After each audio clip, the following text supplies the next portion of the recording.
ArsenalFanTV, good to get a win at least. It was better, but there's still a lot more room for improvement. Where? Could have closed them down a lot more better. Set off a bit too much. They passed the ball around a bit too freely, I thought. But when we got the ball, we looked like we were going to go for the kill, which is good to see for once.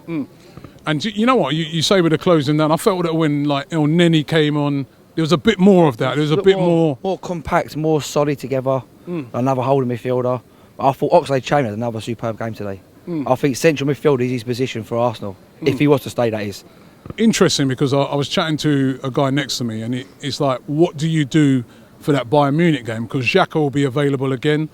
Do you bring Xhaka back in there with, say, a Coquelin or El Neni, or do you make Ox continue there? I noticed one. Why change a winning side?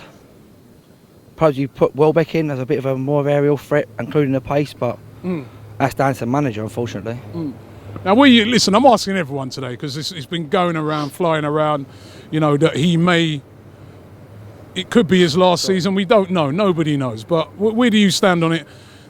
Would you like to see him stay on? I think you should went after the whole cup final. We won 3-2. Go out on a high. Basically, that win, sealed his future for another 2 or 3 years. Okay, we won the cup again after. I said, sealed his future again after that. I mean, you can't keep going on. We've had enough. As these, he's paid 70 grand to watch what? All right. What if then he won? I don't know. The Champions League this year, secure his future for another couple of years at least. Leave on a high. End it. So I've done it. I've won the Champions League. Goodbye. No, but if he said, you know what, he won the Champions League and said, you know what, no, you can't. Actually I fancy another 2 years. No. Could you honestly then turn around? That would be bigger a fruit than Leicester win the Premier League last year after winning the Champions League. It can happen though. Yeah, you say that. Look at what Leicester did. Now, say that happened, right? Have we got that never say die attitude about us? No, I'm giving you we have. No, but I'm giving you a scenario. Now, you're a board member, yeah? Right, oh, God, yeah. And he's just won the Champions League and he comes in and says, actually, you know what, I fancy it for another 2 years. Could you bring yourself... The board are going to say, yes, we finished top 4 every year, don't we? The fans don't want it, do they? Let's be honest. Personally, Allegri. Get Allegri in. Fresh your ideas. Yeah.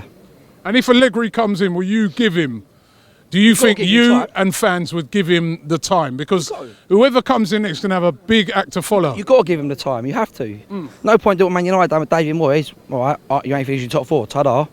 What are you going to achieve out of that? You've got to give the man time. Coming from a foreign country, new league, complete different style of play, faster game, more physical game of football.